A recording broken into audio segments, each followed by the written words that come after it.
Shalom, bien-aimés le Seigneur et bienvenue dans The Love School, Philia, où nous allons commencer à vous proposer des émissions, surtout pour des nouveaux mariés, des jeunes mariés en particulier et en général tout le marié. Nous croyons que Dieu nous a donné un fardeau pour l'encadrement des jeunes couples. Et donc si vous êtes là, dites-vous que vous êtes gracieux, parce que tout ce que vous allez apprendre ici, c'est fantastique. Nos émissions sont curatives et préventives. Pourquoi curatives? Parce qu'en ce moment, nous parlons, il y a certains couples qui traversent des moments très difficiles et qui sont dans des problèmes, qui vivent des moments terribles. Alors nos émissions par rapport aux conseils que nous allons donner, je crois que cela apportera une guérison dans vos familles, dans votre foyer, dans ton mariage. Préventif, pourquoi? En ce moment, il y a certains couples qui ne vivent pas des problèmes, tout va bien. Mais le mariage, c'est une forêt, c'est un long voyage. Donc, au fur et à mesure que vous avancez, vous rencontrerez des problèmes. Alors, nos conseils, les conseils que The Love School Philia va vous apporter sont des conseils qui vous feront énormément du bien et qui vous donnera des garde-fous. Donc vous saurez comment surmonter ces problèmes. Donc je suis avec Maman Tabita. Bonjour Maman Tabita. Bonjour papa. Donc c'est ça. Nos émissions, nous l'avons divisée en rubriques. Nous aurons une rubrique des conseils, nous aurons une rubrique des citations de mariage, nous aurons une autre rubrique de 1 minute de sagesse, nous aurons une rubrique de santé, nous aurons une rubrique sur la sexualité. Nos émissions, comme je l'ai dit, sont pour ceux qui se sont dit oui, ils sont déjà passés par le choix. Ça veut dire ils sont passés par le choix, ils se sont dit oui l'un à l'autre. Ils sont passés par des cérémonies coutumières, civiles, religieuses. Dès lors, ils habitent ensemble, sous un même toit. Ils vivent ensemble. Donc ici, nous parlons du mariage. Mais pour ne pas aller loin, j'aimerais que Maman Tabita nous définisse le mariage selon nous. Bonjour à tous les couples qui nous suivent. Il y a plusieurs définitions du mariage, mais nous avons défini le mariage comme une union conjugale contractuelle à deux personnes de sexe opposé. Oui, comme défini, le mariage est une union de deux personnes, mais j'ai mis une particularité à une durée éternelle. Papa Bola disait toujours, le mariage c'est un engagement à vie. Donc ça veut dire quand nous entrons dans le mariage, il ne faut plus sortir. Le mariage est une science pratique comme toutes les autres sciences. Donc ça veut dire dans le mariage, il faut apprendre. Quand tu n'apprends pas, tu ne sauras pas avoir du succès dans le mariage. Le mariage est une science pratique, mais elle est différente. Elle se diffère dans un petit aspect. Comment? La pratique du mariage se passe, ou soit on apprend le mariage en vivant le mariage. On apprend le mariage en pratiquant le mariage. Donc le mariage lui-même, il est le professeur de marié. Donc si tu veux apprendre, ou soit si tu veux avoir de la réussite, si tu veux réussir dans ton mariage, apprends du mariage. Laisse le mariage t'enseigner. Car le mariage a des concepts, le mariage a des réalités qu'il faut apprendre. C'est pourquoi pendant nos émissions, nous voulons seulement nous voulons définir le mariage, ou soit donner des réalités, donner des astuces, ou soit donner des ingrédients qui feront à ce que ton mariage réussisse.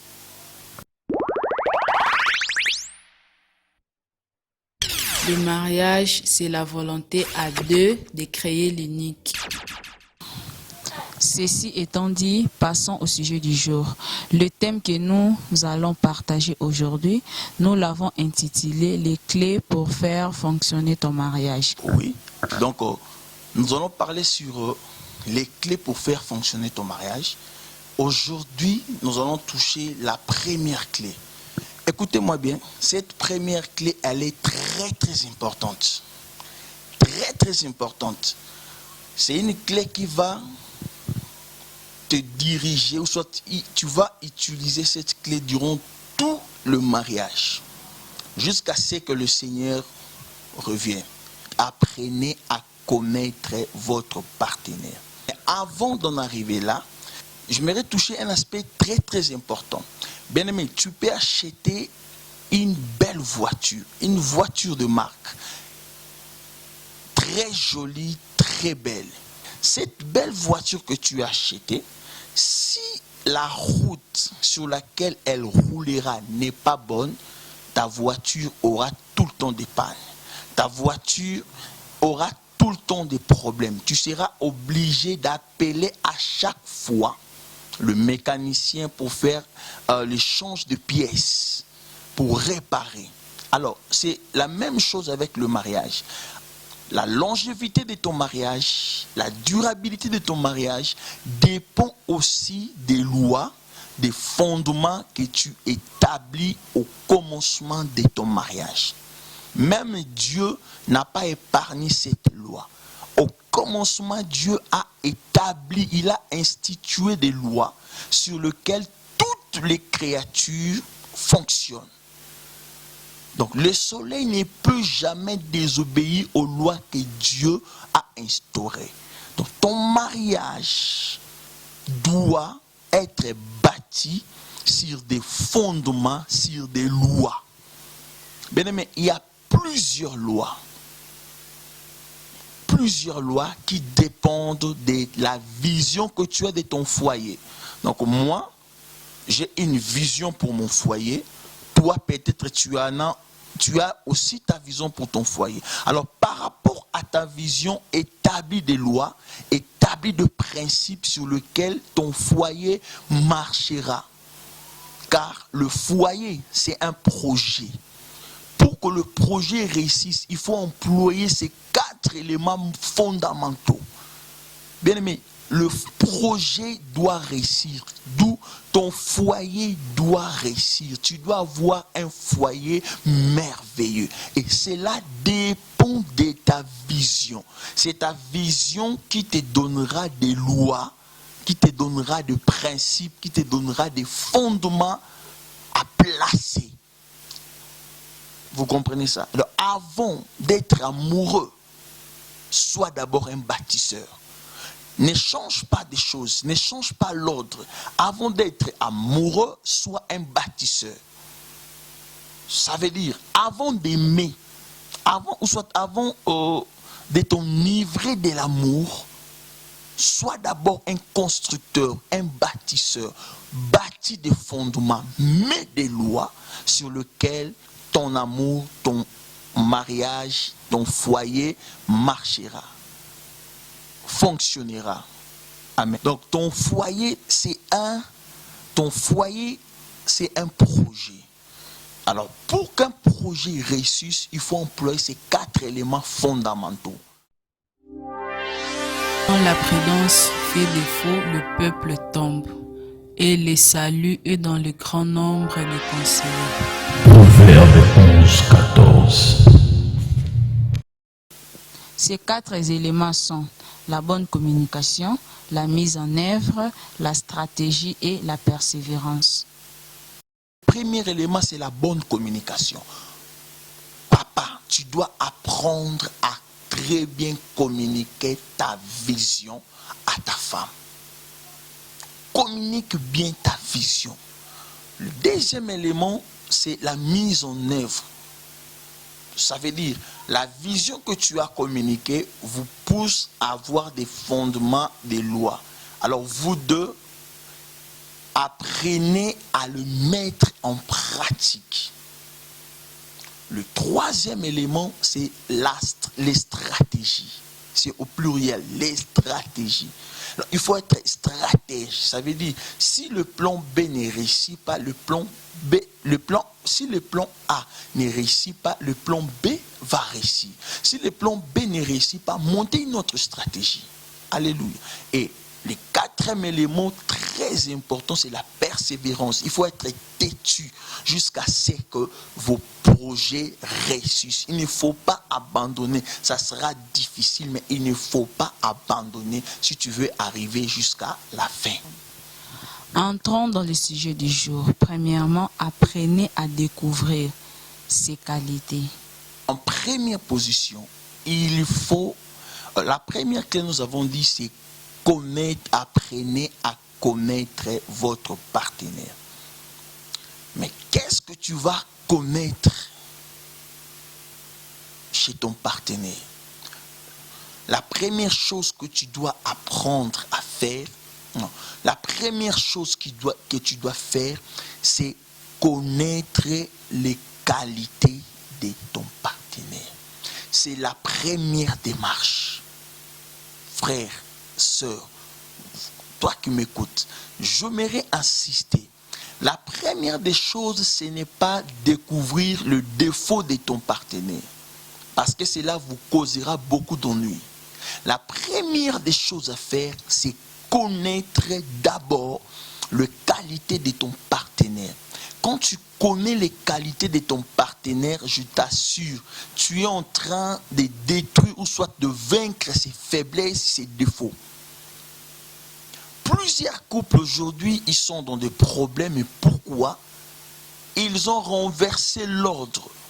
Ils ont premièrement commencé à découvrir le défaut de l'autre, sans pour autant connaître ses qualités. Quand tu connais, ou soit quand tu t'assois pour apprendre, pour analyser en quoi est-ce que ton partenaire est capable, je te dis, tu es sur une bonne voie. Et le divorce ne viendra jamais. Apprends premièrement à connaître les qualités de ton partenaire. Prends un temps, étudie bien ton partenaire.